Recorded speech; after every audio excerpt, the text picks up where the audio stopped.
O nosso convidado é o nosso irmão Joaquim Camonal, está nos falando direto de Barbacena, Minas Gerais. E hoje a página de abertura é do livro Mais Luz, Francisco Cândido Xavier, pelo Espírito Batuíra, e se intitula assim: Na Viagem Humana. É a lição 42. Estamos como quem atravessa mar proceloso, momentos difíceis e perigos à frente, mas Jesus permanece no leme da embarcação. As mãos do Divino Mestre estão sobre as nossas. Confiemos. Vamos à nossa prece de abertura dos trabalhos. Senhor Jesus, divino amigo, rogamos, Senhor, o teu amparo para os trabalhos dessa noite, que o Senhor possa abençoar o nosso querido amigo, querido irmão, Joaquim Camonal, com tanto carinho aceitou o nosso convite para os trabalhos da noite. Que possamos receber nesse momento todo o amparo divino e que ele possa ser bem inspirado pelos bons espíritos para que a sua fala possa ser de fácil entendimento e que possamos aprender um pouco mais das lições firmes e seguras da doutrina espírita. Se conosco, Senhor, ampara-nos, guia-nos, hoje e sempre. Que assim seja, graças a Deus. O nosso querido convidado da noite, o Joaquim Camonal, está nos falando direto de Barbacena, Minas Gerais. Já nos falou algumas vezes e nós vamos ter a oportunidade de ouvir ele falando sobre o tema família. Com a palavra, então, o nosso companheiro Joaquim Camonal, por favor. Muito obrigado. Boa noite a todos. Obrigado, Hélio, e a todos aí do GAN, de todo esse trabalho que vocês fazem. Pela oportunidade que todos nós temos com esses encontros semanais de desenvolver um pouco mais o nosso raciocínio, o nosso entendimento, através da leitura sempre saudável e necessária da doutrina espírita, que na realidade tem que ser tida como a doutrina dos espíritos, porque ela é para todos nós, independente da corrente religiosa que nos filiemos.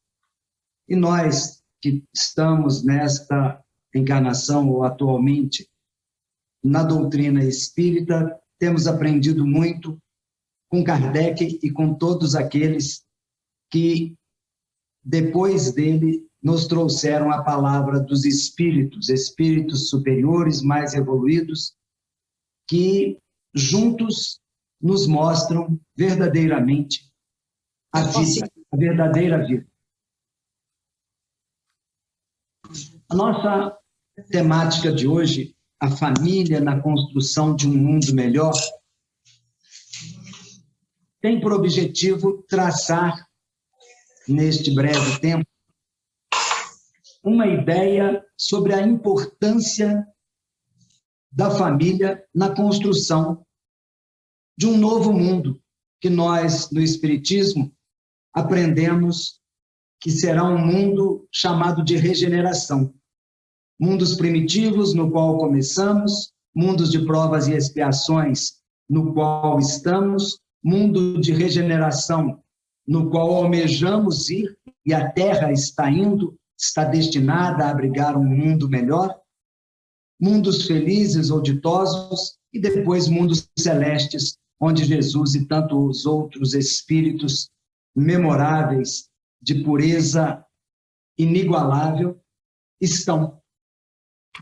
E hoje, diante de tantas dificuldades que o mundo atravessa, em especial as famílias sendo desestruturadas, é muito importante para nós, que temos tantos ensinamentos advindos de Chico Xavier, Dona Ivone do Amaral Pereira, Raul Teixeira, Divaldo Franco, que trazem André Luiz, Emmanuel, tantos espíritos, além daqueles que trouxeram o Pentateuco por Kardec, nós não podemos nos furtar à nossa responsabilidade, não podemos fugir da nossa responsabilidade, pois não podemos esquecer o que Jesus disse: a quem mais é dado, mais será pedido, a cada um segundo suas obras.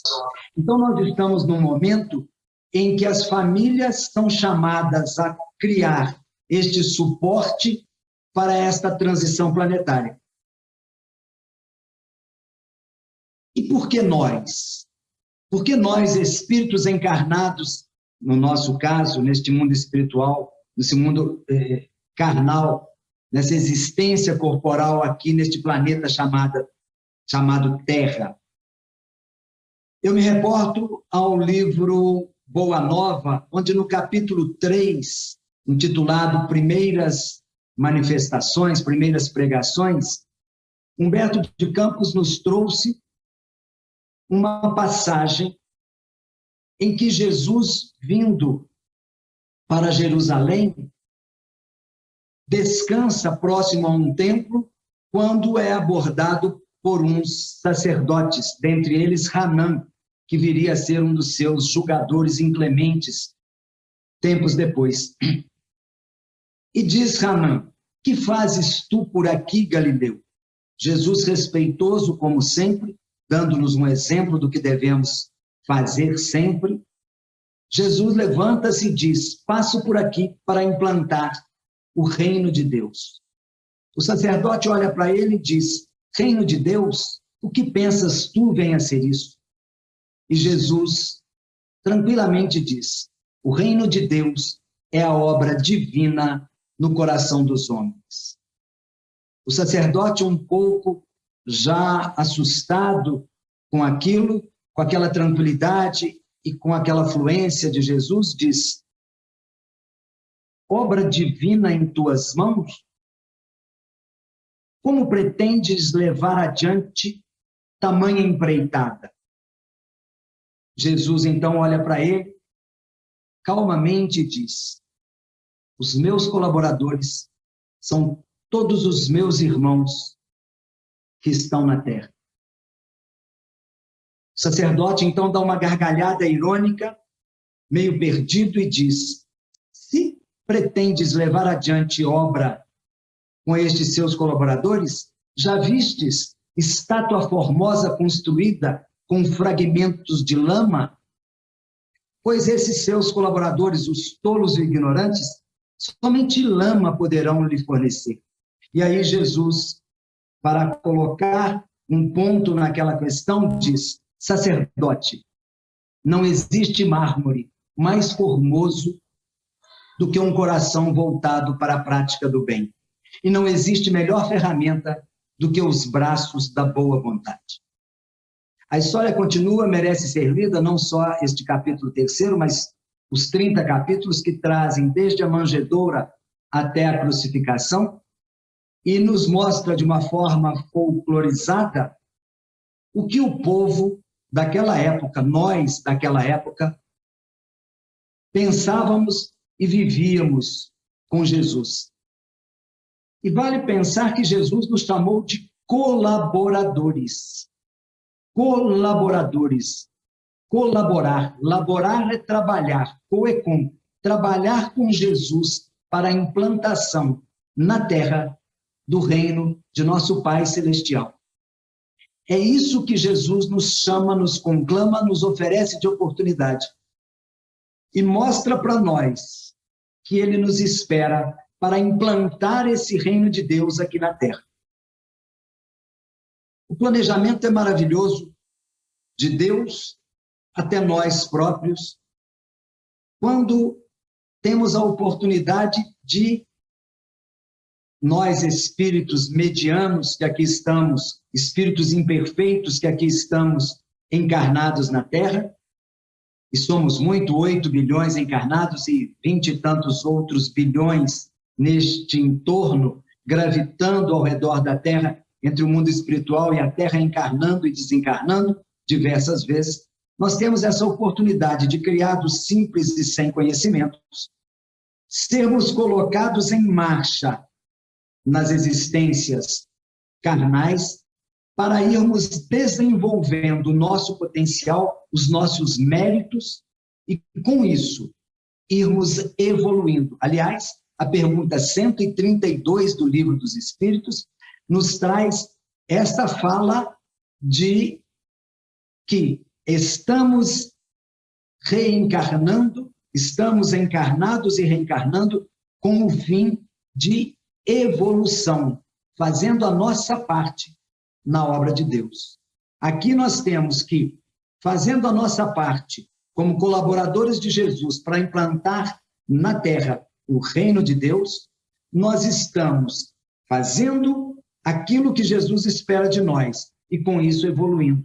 Porque quanto mais fazemos a nossa parte na obra de Deus, mais nos livramos das nossas imperfeições, das nossas mazelas morais, e dizem os Espíritos, lá da pergunta 115 até a 126, 27, que nós, pelos nossos méritos, encarnação a encarnação, vamos evoluindo, retirando, extirpando do nosso íntimo os nossos defeitos, os nossos vícios.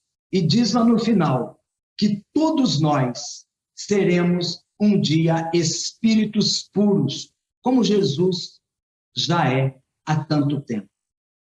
E aí perguntam, mas como fazer para chegar a espírito puro? Dizem, livrando-nos de todas as nossas imperfeições, seremos espíritos puros. E a partir do momento que nós somos espíritos puros, nós não temos mais necessidade de reencarnar, porque dizem os espíritos que na nossa última encarnação, onde nos livramos de todos os nossos vícios, nos tornamos espíritos puros, já em mundos mais adiantados do que a Terra atual, mas em mundos propensos, capacitados a receber espíritos mais evoluídos. Reportando-me à fala de Jesus, na qual ele traz: das ovelhas que meu Pai me confiou, nenhuma se perderá.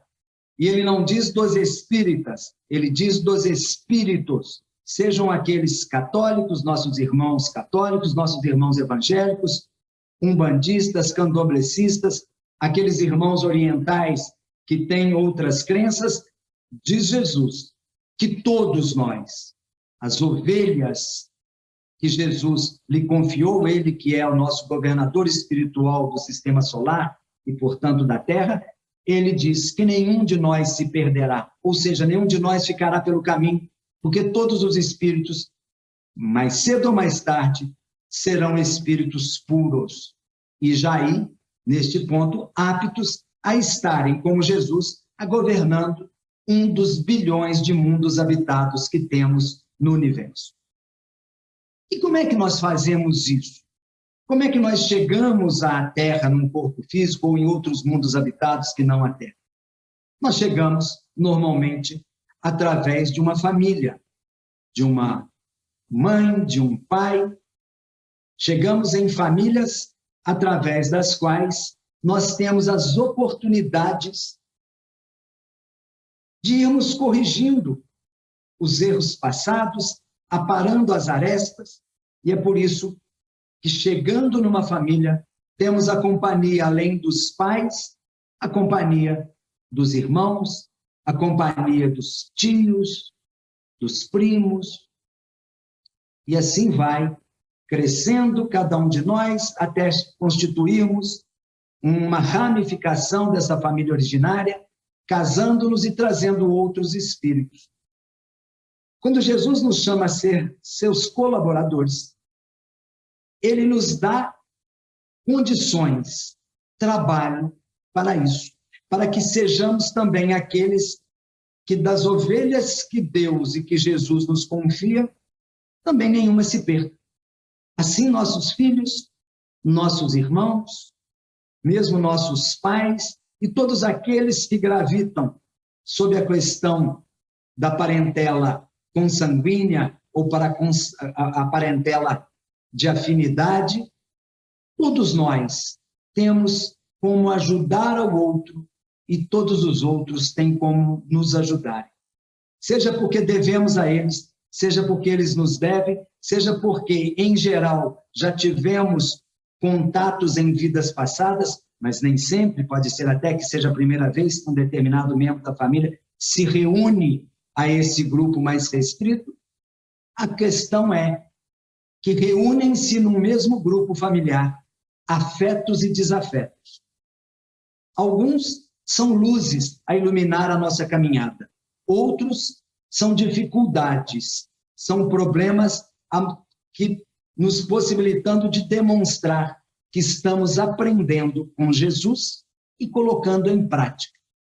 Chico Xavier traz, numa de suas falas, algo que se amolda muito a isso, quando diz: é natural que na nossa família existam aqueles a quem muito amamos, aqueles que muito nos amam, mas também existem aqueles com os quais temos dificuldades de relacionamento.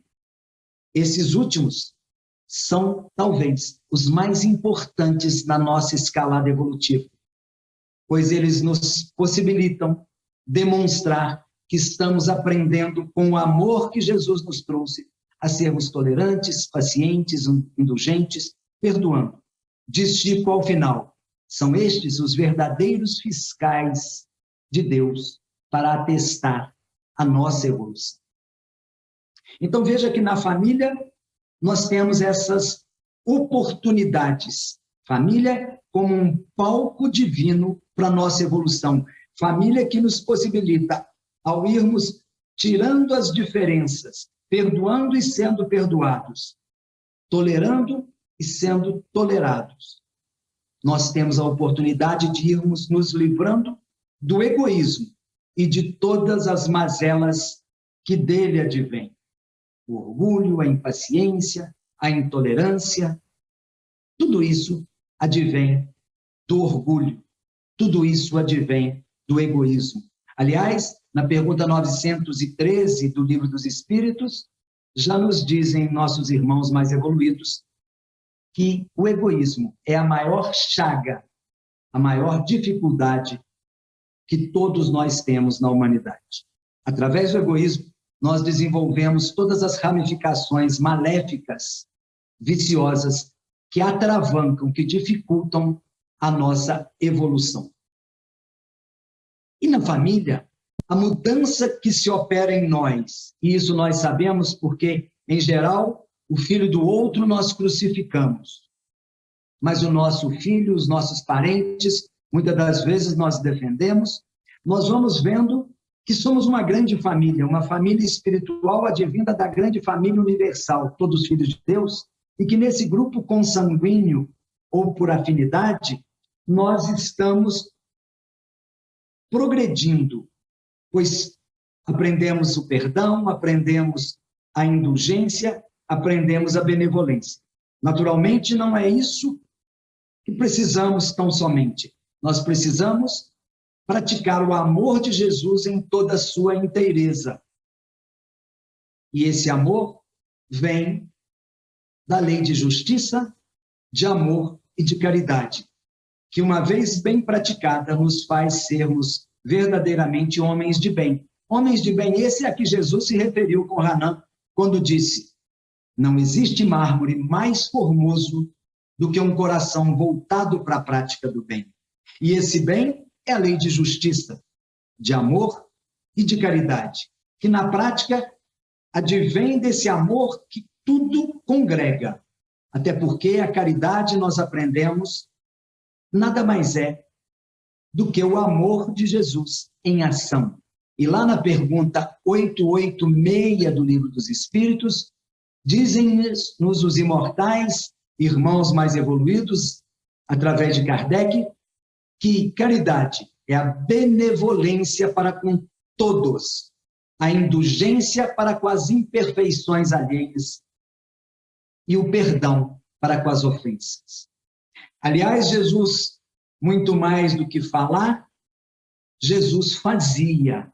E ele fez em toda a sua escalada, mormente dos 30 aos 33 anos, ele demonstrou, e os evangelistas nos trouxeram, toda a sua trajetória de exemplificação. Um dos seus últimos atos, enquanto encarnado, já na cruz, foi demonstrar esta caridade moral, foi demonstrar esse amor em uma frase. Quando, pela última vez golpeado por uma lança, já apedrejado e crucificado, ele, num esforço hercúleo, como a olhar para o Pai Celestial que acima de nós existe, ele disse: Pai, perdoa, eles não sabem o que fazem. Nesta única fala, ele mostra o perdão, porque ele já não tinha mágoa daqueles homens, porque ele era indulgente, percebia naqueles irmãos ainda uma ignorância. E então ele disse: eles não sabem o que fazem, eles estão fazendo porque acham que é o certo, não fazem por maldade, e sim por falta de conhecimento. Num ato, ele demonstra o perdão, a indulgência, e congregando isso, mostra-nos a benevolência para com todos. Não a benevolência com João, que ao lado de Maria foi o único dos evangelistas a acompanhá-lo até o suspiro final enquanto ser encarnado. Não a benevolência com Maria, que estava ali, sua Mãe Santíssima, a acompanhá-lo entre lágrimas. Ele demonstra a benevolência para com aqueles que o agrediam, que o feriam, que o matavam fisicamente. E essa situação, ao nos dizer, ele demonstra que nós precisamos fazer isso como seus colaboradores, perdoar, sermos tolerantes e indulgentes, sermos benevolentes para com todos, orar pelo inimigo, amar o adversário, que no final venha a ser um irmão como nós, em caminhada diversa, mas irmão como nós, na mesma escalada evolutiva para chegar a como nós, a como Jesus chegou, a como nós chegaremos, espíritos puros, espíritos angélicos, espíritos celestiais, sem nenhuma mácula, já prontos para o trabalho numa segunda fase, após essa nossa diplomação como espíritos de alto nível moral. Há uma pluralidade de existências, diversas encarnações que nos permitem, uma a uma, irmos saldando nossos débitos e adquirindo créditos. Não mais precisaremos reencarnar quando nós estivermos quitados, centavo por centavo, de tudo aquilo que erramos ao longo das nossas diversas famílias, diversas encarnações, diversas reencarnações. Vivemos em constante transição, esta transição planetária que está levando a Terra, mostrando a pluralidade dos mundos habitados, para ser um novo tipo de mundo, este mundo melhor ao que eu me refiro. A Terra já foi mundo primitivo. Milhares ou milhões de anos depois, assim como evoluíam os seus habitantes, a Terra também evoluiu e virou um mundo de provas e expiações, assim como milhões de outros mundos habitados são primitivos, outros mundos de provas e expiações. E assim como já existem milhões e milhões de mundos de regeneração, existem milhões e milhões de mundos celestes, de mundos felizes, a Terra está em transição para abrigar espíritos melhores do que os que atualmente a habitam. Espíritos com evolução moral de tal forma que vivam sob uma nova égide, não a égide da prova e da expiação. Haverá sim ainda provas a cumprir neste novo mundo, mas as expiações não serão como nós estamos atualmente, pois ainda somos espíritos imperfeitos, necessitados de reparar esses erros. Dizem os Espíritos, capítulo 3 do Evangelho, que nós estamos caminhando para sermos um mundo de regeneração. Nós, a Terra, nós, espíritos que pudermos ficar neste novo mundo, onde os espíritos descansarão das dificuldades sofridas. Mas ainda haverá o mal, ainda haverá o mal que será também pouco a pouco sobrepujado, o bem avançando por esses espíritos mais evoluídos, acabará aniquilando o mal, nos preparando para mundos melhores, que nós todos passaremos para chegarmos a ser espíritos puros. E quando é que haverá esse mundo de regeneração na Terra?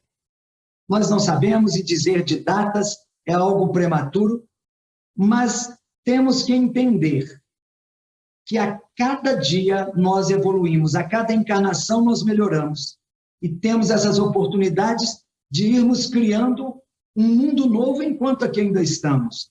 Há muitas famílias que já vivem melhor do que muitas outras, porque o domínio moral do bem ali já é mais proeminente do que em outras famílias. E por que a família? Porque esta instituição das mais antigas, talvez a mais antiga, menos antiga do que a própria humanidade, mas mais antiga de todas que conhecemos, a família é esse berço maravilhoso. E aí nós temos ensinamentos lindos. Emmanuel, no livro Consolador, nos traz, na pergunta 110, que eu vou ler, qual a melhor escola de preparação das almas reencarnadas na Terra? A melhor escola ainda é o lar, onde a criatura deve receber as bases do sentimento e do caráter. Os estabelecimentos de ensino propriamente do mundo podem até instruir, mas só o Instituto da Família pode educar. É por essa razão que a universidade poderá fazer o cidadão, mas somente o lar pode edificar o homem. Na sua grandiosa tarefa de cristianização, essa é a profunda finalidade do Espiritismo evangélico, no sentido de iluminar a consciência da criatura, a fim de que o lar se refaça e o novo ciclo de progresso espiritual se traduza entre os homens, entre os lares cristãos, para esta nova era da humanidade. E aí, na pergunta anterior, na 109, Emmanuel diz que a infância é o período mais propenso a esta educação, a assimilação, ao ensinamento e assimilação dos princípios educativos.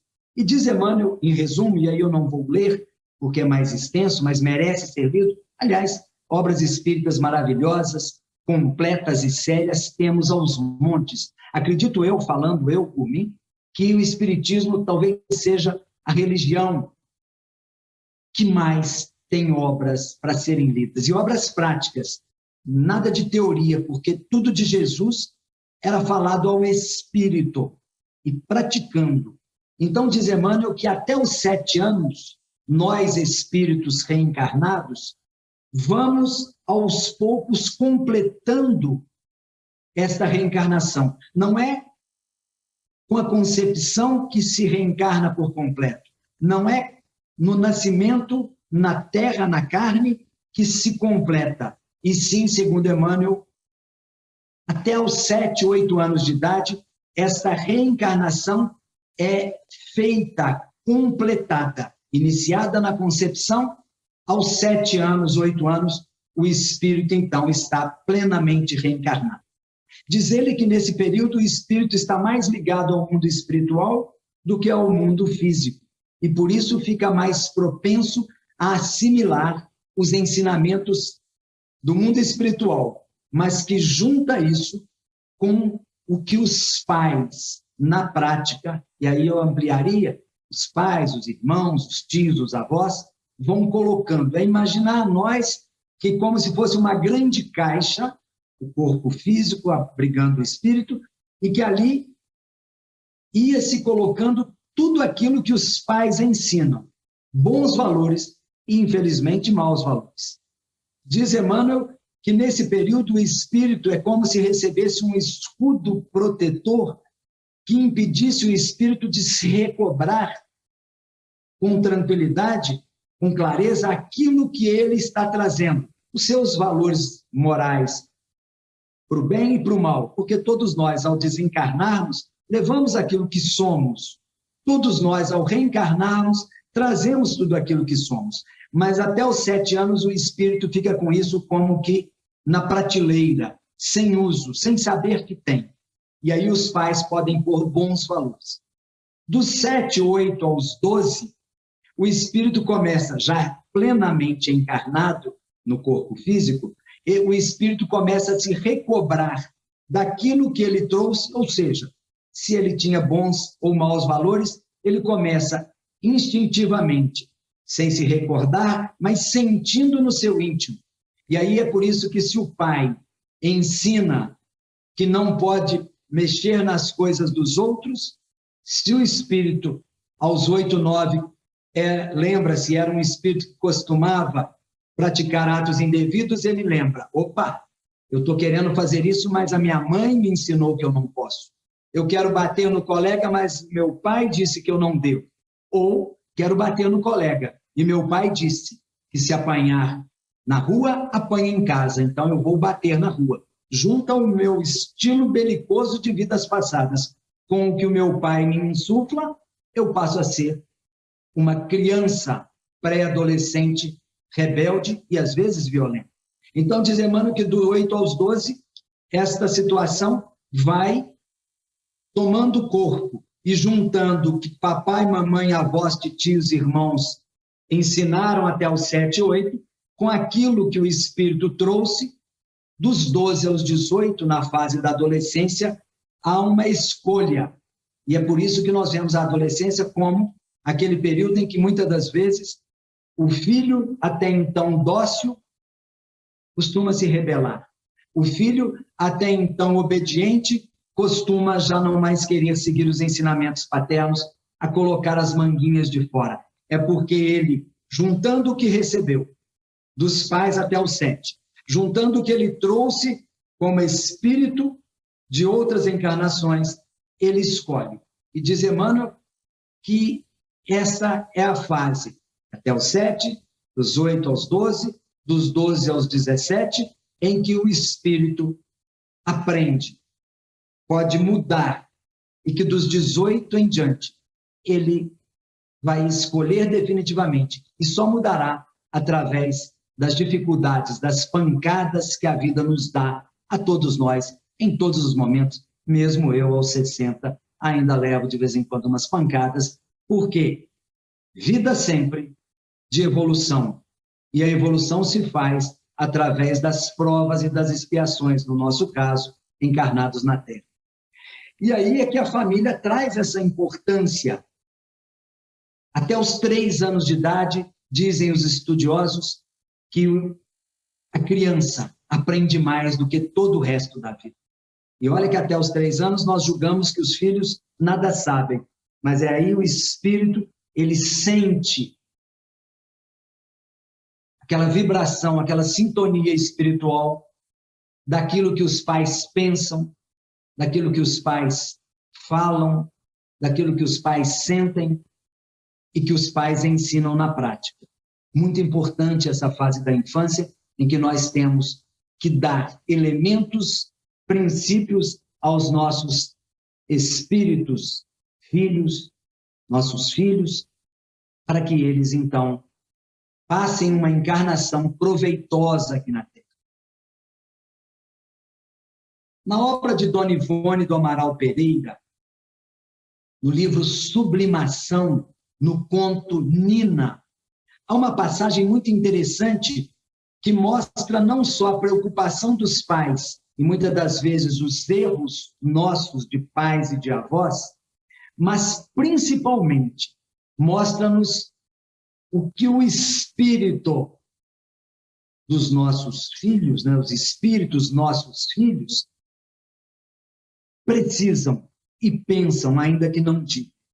É uma passagem neste livro que advém da penúltima encarnação de Dona Ivone, antes de ser Leila e antes de ser efetivamente Dona Ivone, em que ela, após ter desencarnado como uma cigana dançarina de cabarés, é vista na rua por Ramiro de Montalbán, que vem a ser o espírito Charles, que a seguiu durante toda a sua encarnação, que com ela esteve como príncipe Carã, lá no século I, nos anos 40 depois de Cristo, esse espírito acompanhou Dona Ivone, ele evoluiu muito, e ele, a vendo na rua na madrugada, a recupera sem saber quem era ela, porque eles não eram parentes consanguíneos, mas ele sentia algo e tenta ajudá-la, mas ela acaba desencarnando por tuberculose.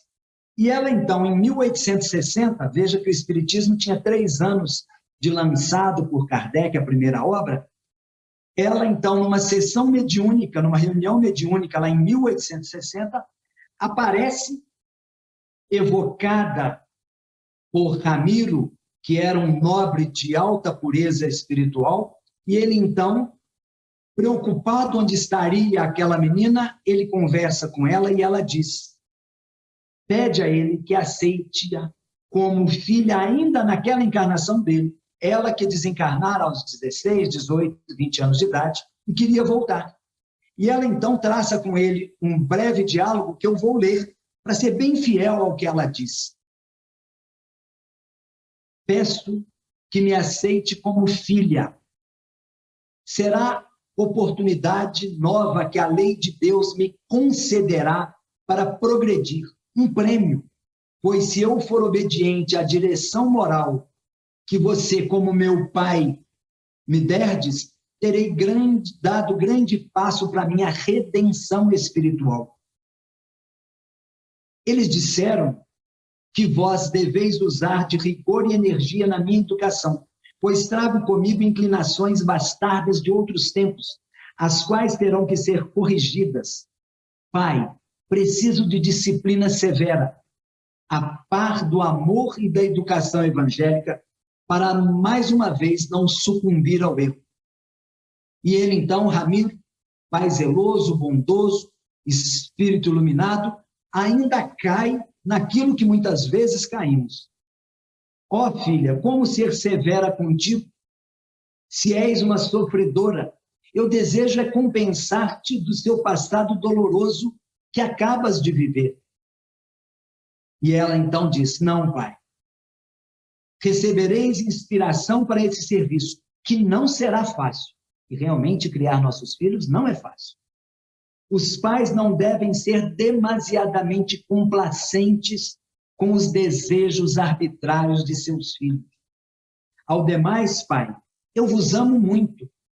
Peço para me aceitar como sua filha, eu vos amo muito. Uma severidade vossa para comigo valerá por uma proteção que eu receberei e saberei agradecer. Vamos fazer uma análise disso com a nossa vida, com os nossos filhos. Veja que Nina, desencarnada, ela pede a Ramiro que a aceite e que tenha com ela disciplina severa, ou seja, imponha limites, ao lado do amor e da educação evangélica. Diz ela que ela precisa desses limites para não sucumbir novamente nos erros. Veja que muitas das vezes nós somos complacentes para com os nossos filhos, passando a mão na cabeça, como se diz, para encobrir os erros, muitas das vezes indo contra fatos e pessoas corretas, muitas das vezes damos péssimos exemplos, vale dizer o álcool. Quem são nossos filhos? Quem são esses espíritos que vêm à nossa família? Por quê? E para quê? Principalmente para quê? Nossos filhos são como nós, espíritos imperfeitos em uma escalada evolutiva. Nossos filhos vêm, assim como Nina veio, porque foi cumprido esse desejo dela, ela veio como Leila na encarnação seguinte, e ela, na encarnação seguinte dela, mas na mesma encarnação de Ramiro, e ela depois voltou como Dona Ivone, e Dona Ivone é um exemplo. Na última encarnação, o que ela fez numa família evangélica espírita, ela foi realmente um exemplo para todos nós. Mas os nossos filhos, voltando a eles, nossos filhos, assim como nós, vêm para corrigir, para evoluir, assim como nos foi dito. Estamos na Terra para a nossa evolução, para expiarmos as nossas faltas, progredindo gradativamente. Então, nossos filhos não estão aqui a passeio, nossos filhos nem nós estamos aqui porque somos espíritos puros em uma missão grandiosa como Jesus. Nós estamos aqui porque somos espíritos em evolução, espíritos perfectíveis, numa escalada evolutiva para chegar a ser como Jesus. E ele disse que é o caminho, a verdade e a vida, e que nenhum de nós irá à felicidade plena de espírito puro se não for seguindo o caminho que ele nos mostrou. Ademais, o Espiritismo nos mostra na pergunta 625 que ele é o nosso modelo e guia. Modelo é quem a gente copia e guia é quem a gente segue.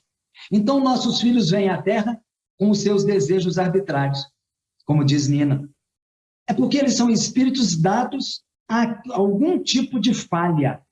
E se veio na nossa família, foi porque eles pediram ou aceitaram. Foi porque nós pedimos ou aceitamos. Não existe coincidência na parentela carnal. Existe, sim, oportunidade divina para nós irmos protegidos pelo manto do esquecimento, aparando as arestas, corrigindo os nossos erros. E aí, eu me lembro da fala de Emmanuel, no capítulo, na pergunta 109, que o espírito até os 7 está aberto para receber as nossas influências, boas ou más. Que dos 8 aos 12, o espírito começa a cotejar o que nós ensinamos com o que ele tem dentro dele. Dos 12 aos 18, ele mostra as unhas, ele começa a se mostrar melhor. E dos 18 em diante, só as dificuldades e as pancadas da vida poderão ainda corrigir algo. O nosso papel enquanto pais, avós, tios, é na infância, principalmente, que é o período mais propício. E aí muitos podem estar agora pensando, e eu também, o que eu ensinei o meu filho até aos 8 foi coisa boa? Esperamos que sim. Dos 8 aos 12, ele mudou um pouco. Dos 12 em diante, ele ficou aquele filho rebelde, mas eu fiz tudo certo.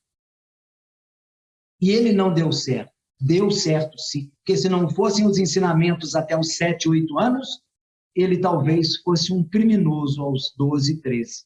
Se ele ainda é rebelde, é o momento que ainda temos de ir com muito amor, com muito carinho, com muita paciência e indulgência, mas firmeza, como diz Nina pedindo a Ramiro, colocar os pingos nos is, como dizia minha mãe. Para um bom entendedor, um pingo é letra. Então, um exemplo, não o que eu falo, porque nós educamos não com o que falamos, mas com o que fazemos. Não adianta eu falar para o meu filho que o álcool faz mal para a saúde, eu estando com um copo de cerveja na mão. Não adianta eu falar para o meu filho falar verdade, se quando toca a campainha eu digo, fala que eu não estou. Não adianta falar para ele não fazer coisas erradas, se eu exemplifico diariamente desmandos inadmissíveis. Mas se eu faço tudo certo e ainda assim o filho não está tão bem, imaginemos que se eu tivesse feito errado, ele estaria muito pior. Parabéns aos pais que até os 6, 7, 8, 12, 15, 18 dá bons exemplos. E nós precisamos, falando do álcool, do cigarro, precisamos, se não conseguimos ainda acabar com eles, precisamos torná-los menos naturais, não fazendo festas nos aniversários dos nossos filhos, regado a cerveja e a bebidas alcoólicas. Não fazendo comemorações de formatura dos filhos dos 10, 12, 15 anos, deixando ter cerveja para os pais desses filhos. Temos que tomar atitude. Um mundo melhor depende da família. A construção desse mundo de regeneração vai se dar mais ou menos rápido, conforme nós, mais ou menos rápido, eliminarmos esses vícios. Jesus já nos disse, se quiser vir após mim, renuncie a si mesmo. Pegue sua cruz a cada dia e me siga. Renuncie a si mesmo não é aspecto material de dinheiro, não é largar as nossas propriedades, nossa casa, nosso carro e sair a pé atrás de Jesus. Não, podemos fazer isso com a nossa casa e com o nosso carro. O renuncie a si mesmo, renuncie aos valores morais indevidos, aos vícios morais e materiais inapropriados para a constituição de uma grande família. Pegue sua cruz a cada dia, pegue as dificuldades, o filho, a esposa, o esposo, o parente, o cunhado, pegue, porque ele é a sua cruz que você precisa carregar, é a cruz que eu preciso carregar para ir me livrando dos males que causei em outras vidas, ou do bem que eu deixei de fazer, que causa grandes males também. Não deixemos mais. Façamos esta ideia de que se nós não fizemos tudo o que devíamos antes, ainda há tempo. Porque Chico já nos disse, ninguém pode voltar atrás e mudar o começo, mas todos nós podemos recomeçar agora para mudar o fim. Quem são esses filhos? Quem serão os habitantes de um mundo de regeneração que se avizinha a passos largos? Porque se não fizermos a nossa parte para rapidamente esse mundo de regeneração ser instalado na Terra através de vibrações boas, nós talvez não voltemos à Terra. Talvez nossos filhos não voltem à Terra numa próxima encarnação, se por ordem divina Jesus implantar aqui o reino de um mundo melhor, se nós não formos. Aliás, a Gênese precisa ser lida, principalmente o capítulo 18, geração nova, do 1º ao 28º, 29º capítulo da Gênese, do capítulo 18, o item 27 e 28, eles nos mostram que esse mundo de regeneração não será habitado apenas por espíritos evoluídos, e sim por cada um de nós que já estiver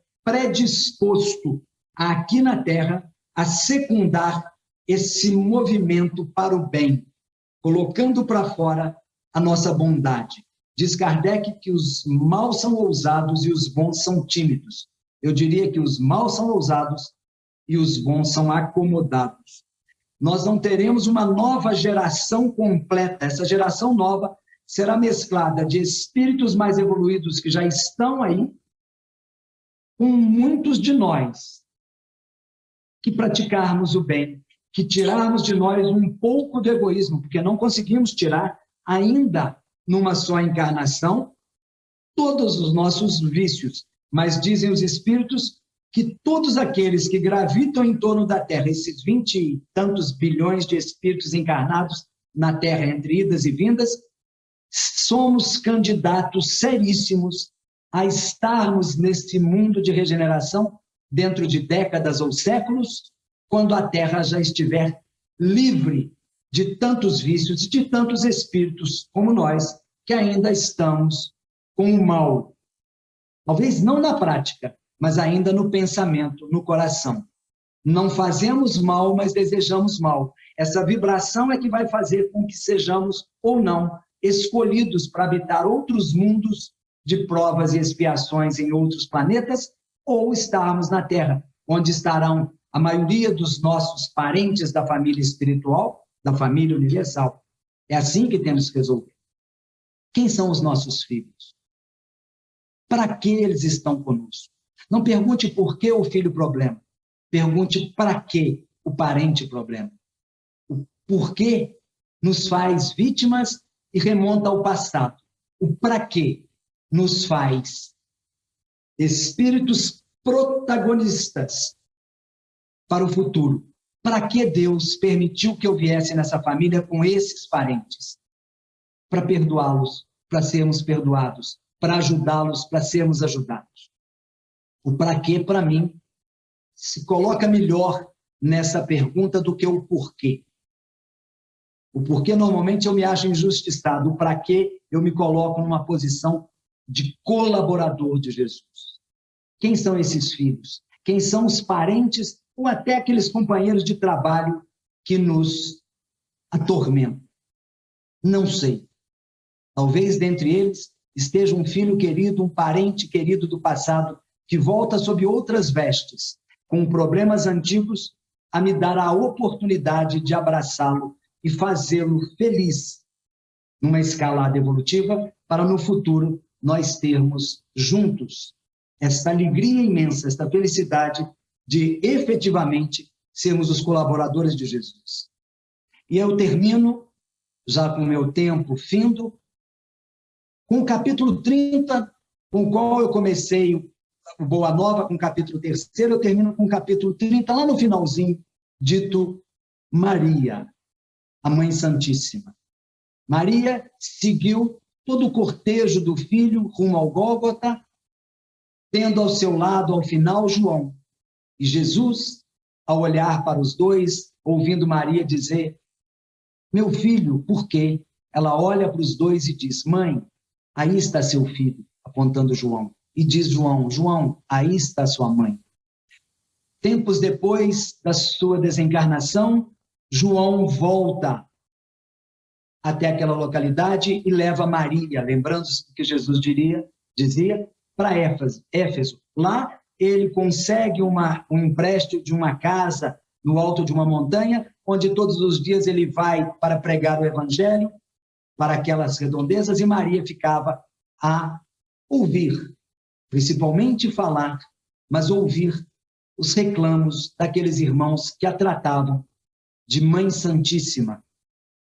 E ela, depois de atender a tantos todos os dias, ela fechava as portas no anoitecer, esperando João chegar para conversarem.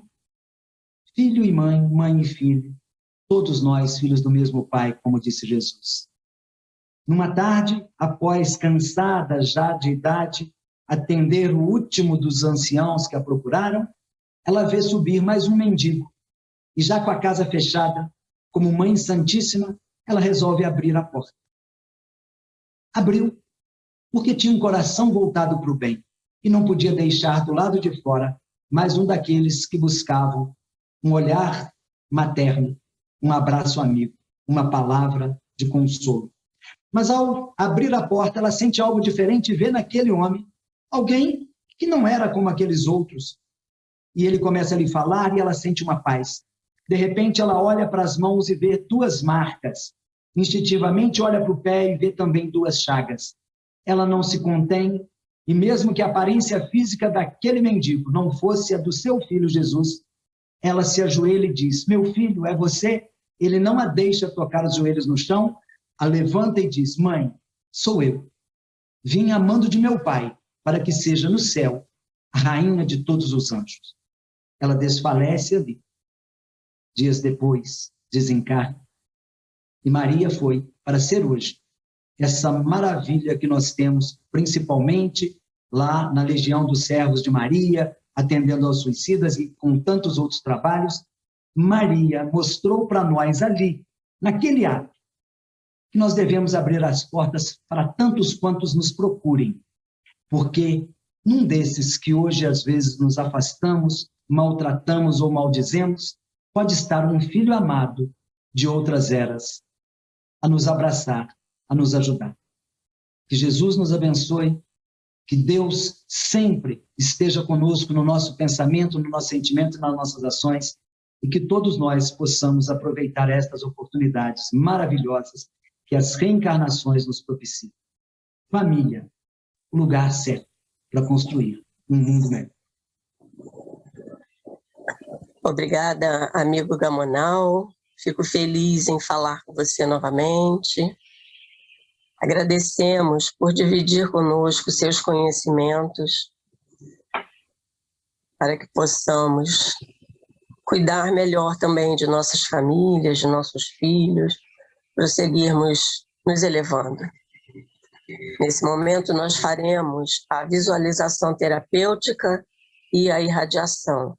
Se você quiser, pode continuar conosco. Então, vamos fechar nossos olhos. Vamos mentalmente nos encaminharmos para a Câmara de Passes.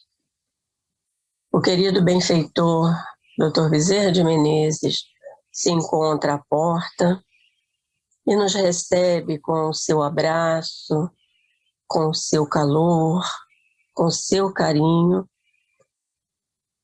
e nos mostra o lugar onde devemos sentar. Ao iniciar a prece à Mãe de Jesus, os passistas iniciam também o passe. E o querido benfeitor roga a Mãe de Jesus por todos nós, roga a Mãe Santíssima que nos abençoe, que nos ampare, que nos dê forças para prosseguirmos nas nossas lutas, cuidando de nossos filhos, cuidando dos filhos dos nossos irmãos em humanidade. Ao término do passe, bebemos a água magnetizada e nos unimos em coração e pensamento para a irradiação. Rogamos ao Deus bom e justo por todos os nossos irmãos em humanidade. Rogamos por todos aqueles que se encontram nesse momento vivendo dores, sofrimentos, sejam físicos, morais, espirituais. Rogamos a Deus pelos irmãos cujos nomes estão em nossas pastas e cadernos da mediúnica de nossa casa de Batuíra. Que todos eles, nesse momento, possam receber as bênçãos de paz, as bênçãos do amor de Deus. Que Jesus, nosso divino amigo, nosso médico, possa estar conosco sempre e que nós possamos também abrirmos os nossos corações para estarmos com Ele. Agradecemos, Senhor, por mais esse momento de luz, por mais esse momento de aprendizado. E fica conosco, hoje e sempre. Que assim seja. Mais uma vez, muito obrigada, Gamonal. Dá um beijo na sua esposa. É a Rose quem está mandando. E eu agradeço a todos os que compartilharam conosco esse momento de estudo. Uma boa noite a todos e uma boa noite de sono, de refazimento e de paz. Fiquem com Deus